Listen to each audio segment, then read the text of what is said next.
guys, how we doing?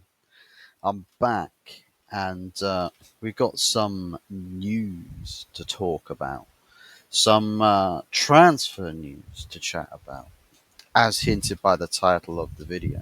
A Sancho, a Douglas Luiz swap deal. And I'll tell you what, player for a player, we don't want this player, get rid of that player. This other player could service one of the positions we need this summer. It should all have for good reading. Now, there's certain parts of this deal that I like, but other parts that I'm a little bit concerned about, which we'll delve into. Um, First and foremost, make sure that like is being made love to by your mouse cursor, not to you, because that'd be a bit awkward if you were to try and stick your appendage through your computer screen or your phone screen. And it would be a very expensive thing, both for you and the phone, to have to recover from. So please don't do that. Just click on the like button and the subscribe button, and that would be really most appreciated if you could do that. Really helps the channel and helps me stay in stock with these as well.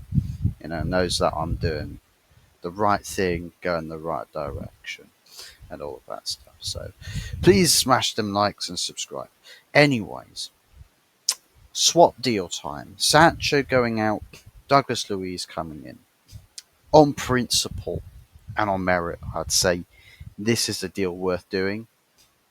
Very simply put, Sancho is a player that is absolutely causing us a whole load of grief, a huge amount of grief. And he's causing a lot of other clubs grief as well, without really even doing all that much. Not really lifting much of a finger. And maybe that's kind of what's going to be the case over the next year as he runs down his contract. So, yeah, let's see what his decision's going to be. Because so far, with plenty of possible offers for the player, because people, for some reason, still want to sign Sancho. God only knows how he's even remotely getting interest at this moment in time.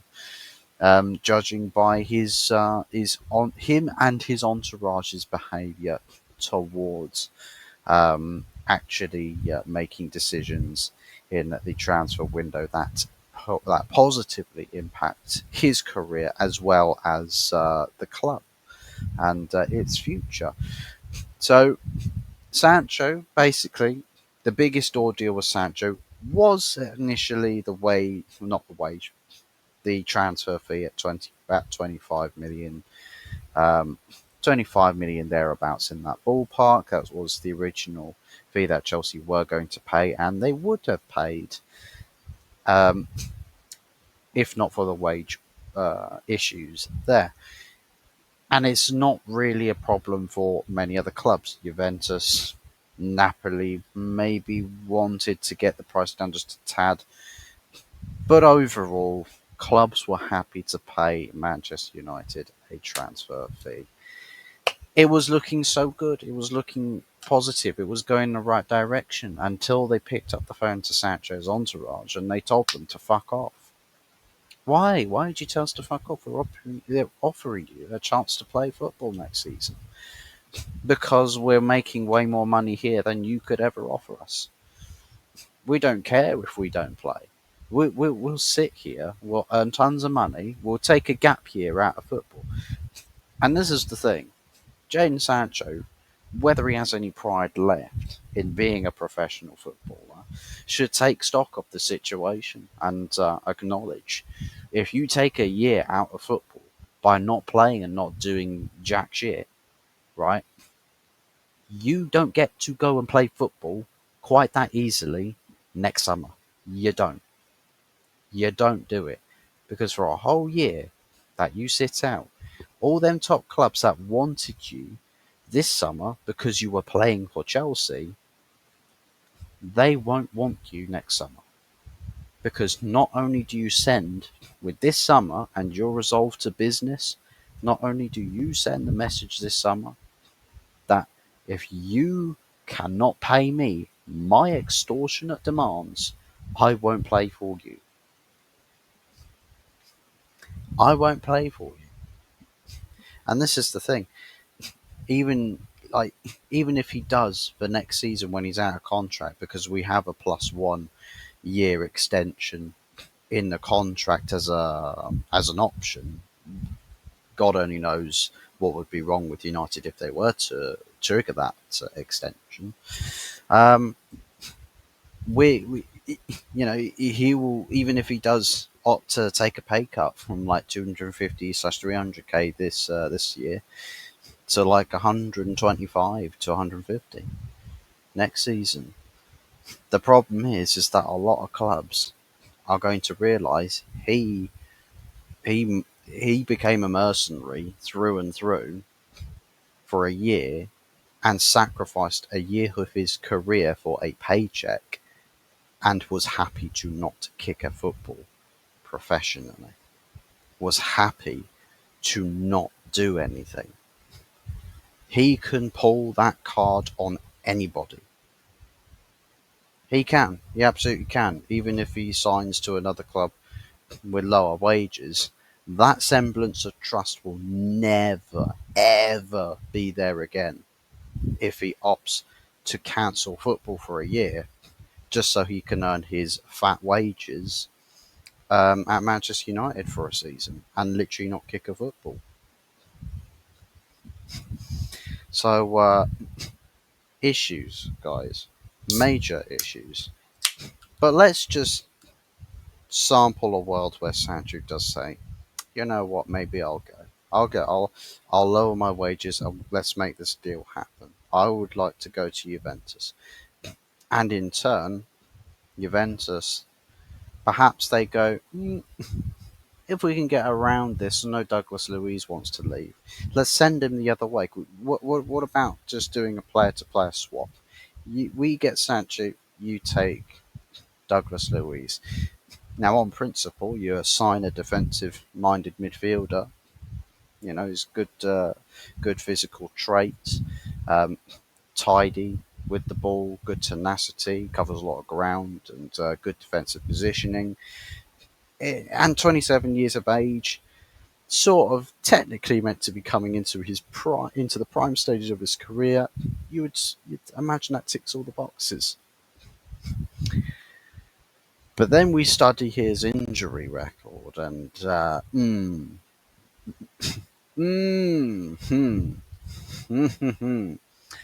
oh, buddy, his injury history. Let's have a look at this. So, just just from last season alone, last season alone, mad this. Absolutely mad. So, from October 22nd, 2024 to December 9th, 2024. So, for 49 days, missed 10 games through muscle fatigue. Then, December 16th to December 18th, missed 3 days and 1 game through rest.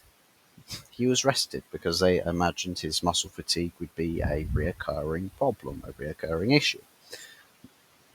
The muscular problems followed that from December 19th to December 27th.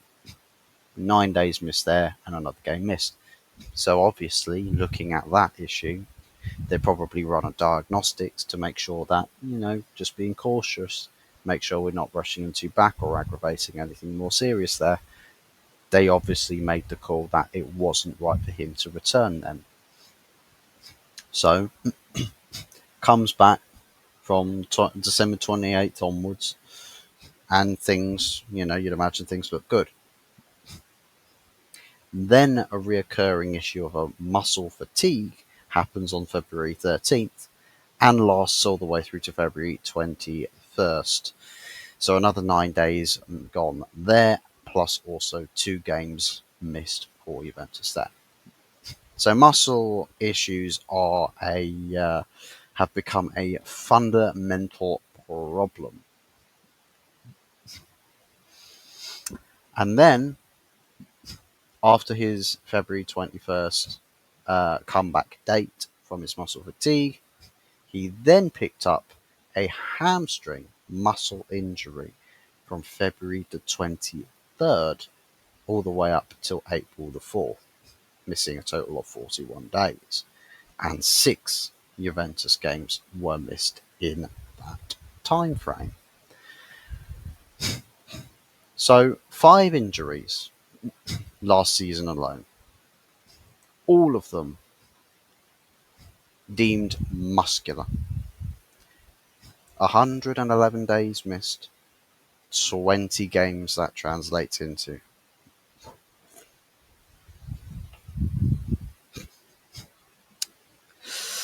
So yeah, that's problematic for a 27-year-old having that injury record last season is a madness. And funny thing about that as well, his last registered injury before last season was in the 21-22 season back at Aston Villa, where he had a hamstring injury that lasted 32 days, missed 5 games for both club and country.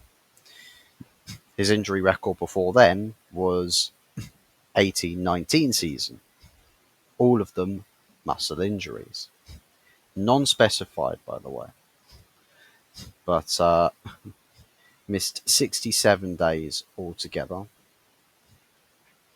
and missed 11 games also for club and country. That was when he's back at Girona, I think that is. Was that Girona or was that? Yes, that is Girona. So, bit of a weird one. It is a bit of a weird one. He seems to have pockets based off of that record there. Pockets of where he's getting injured, or a season where he's facing a lot of injuries, and then a clean season. Now, I don't know what that could be attributed to. I don't know if there is a chronic thing there where you'll get repetitive injuries, or it comes in leaps and bounds, but then you get a much flattened curve. I don't know if there is anything that's significant or noteworthy to be concerned about with that. If you are a doctor, do pop it into the comment section as to what that perhaps is related to. But being a player in Serie A, you wouldn't look at muscle fatigue as something that really should be happening. You shouldn't, as a sports athlete, unless you are absolutely extensively training and playing, would you perhaps encounter muscle fatigue. And I don't necessarily think that in Serie A that should be uh, a problem. Maybe it's to do with the individual. Maybe he pushes himself a lot harder than he should be, or tries a lot harder than he should be. Because sometimes in sports and football, you can push yourself a little too far or a little too hard. It sometimes happens. Sometimes it's the rush of the adrenaline. Your body just doesn't quite keep up with the speed of the mind. So maybe that's attrition to Douglas Luiz just fully throws himself into a game, which that quality in and of itself would be very ideal and very handy for Man United. But to what detriment? What problems would that cause? Because we've had injuries last season. Would he feature on that list again? Ineos obsessed, seemingly, with having a thin squad. If he comes in and that's the midfield signing done, and if Casemiro goes, what's the backup to Douglas Luiz? Would Ugarte step in there? Is that the rotation there? Douglas Luiz, Ugarte, that sort of rotation? Because for me, if if Casemiro leaves, in any example, you sign a midfielder to replace that his squad position, right? His squad place. You replace Casemiro with another player who plays in that midfield position. You can still bring in Douglas Luiz, but if Casemiro goes, you're still bringing in another midfielder to replace him directly. If you replace Casemiro with Douglas Luiz, you still need another midfielder on top of that. Because again, depth with seniority is definitely a very important factor, especially in the Premier League. Now, judging we don't have European football next season, we won't have as many midweek midweek games, so more time for players to actually recover, and the players in the first team will be that little bit safer from picking up um, performance related injuries. So hopefully, you know, whilst it's shite for United to be without European football, maybe there's a silver lining in that cloud, that it allows for the team to stay primarily strong right the way throughout the season, and that the best quality players that we'll sign or we'll bring in or that we have will be able to perform at maximum level or maximum efficiency, and that we put ourselves into a very good spot for next season where we are in a European competition, um, hopefully Champions League, but who knows. If it's Europa League, it's Europa League. But for me, very, very big deficit you have to claw back. But I think just the idea with Douglas Luiz from a quality standpoint, the quality of player, obviously Aston Villa, previously good experience for the Premier League there, and if he's provided that he comes in as quality of depth, and he can avoid being strenuously played, tons and tons of game after game after game, and not be too relied upon, maybe there's a world in which you can make that sort of a deal work. But will Ineos be wise to that? Will they deem that as also a good move? Do they see the way in which Amarim could utilise Douglas Luiz, or will it be that they just feel like too far ahead of ourselves at the moment? Let's just focus on Mbermo and then the striker, because after Mbermo, it's going to be the striker.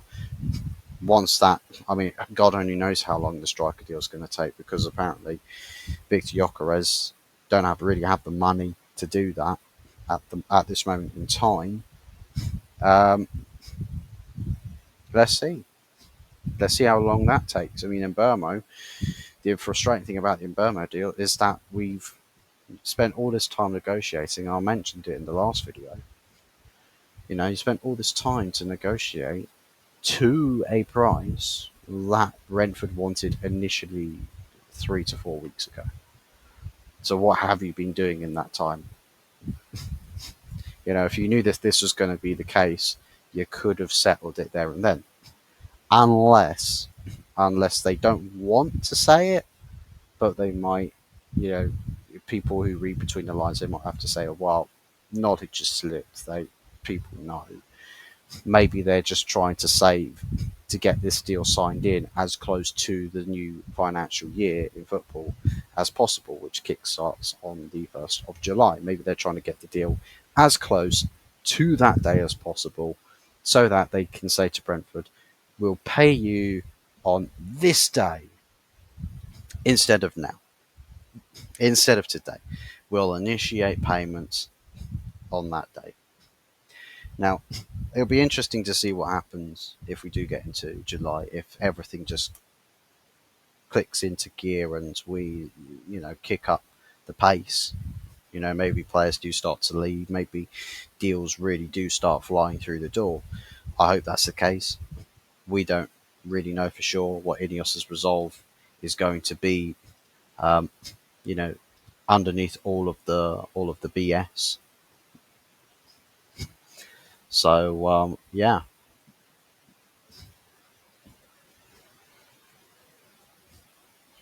Just reading up on a couple of stories. Oh no, guys! The Portuguese outlet has come out again with more Jokeres news. Victor Jokeres reopens the door to Ruben Amorim. And yeah, no.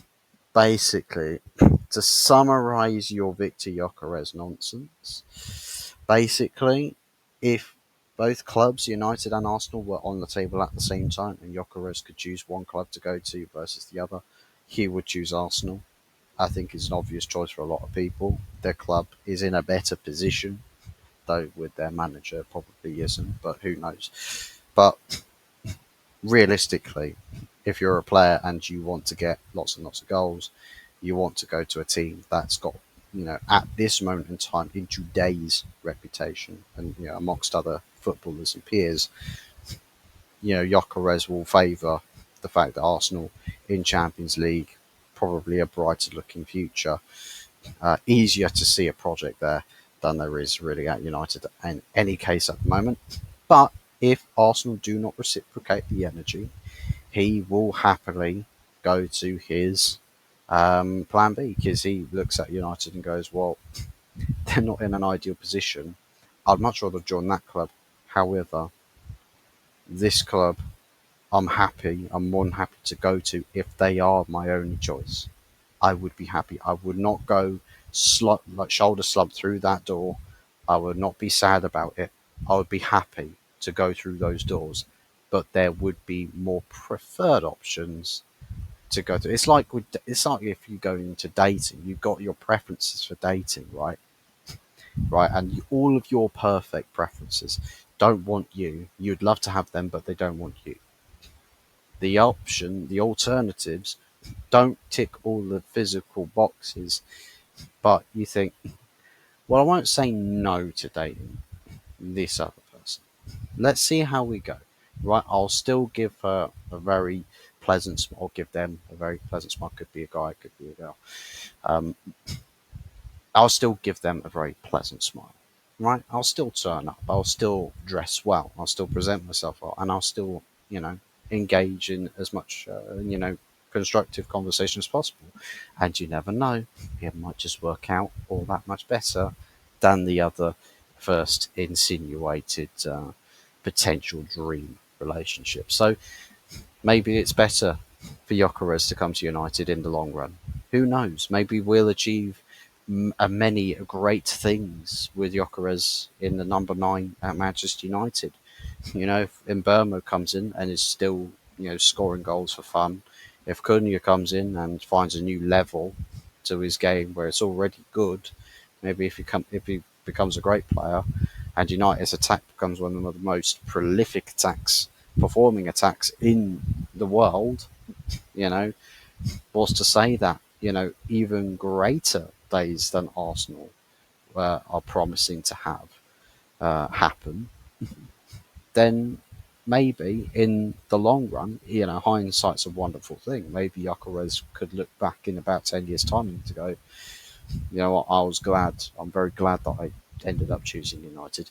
Equally, he could turn around 10 years' time and just say, what a fucking joke that was. Why did I ever go there? It could work for us, it could work against us. Who knows what happens? Let's see what the future holds. But anyways, pop your thoughts and your feelings down in the comments section. I see there's a few other content creators that are absolutely going in on Jadon Sancho after Napoli and Juventus both reporting that the deals are not necessarily happening with Sancho because he is telling them to piss off because they don't offer the wage demands he wants. And it is, in all truth, you can't think of this any other way. It's just a factual truth staring you right in the face. He's holding this club back.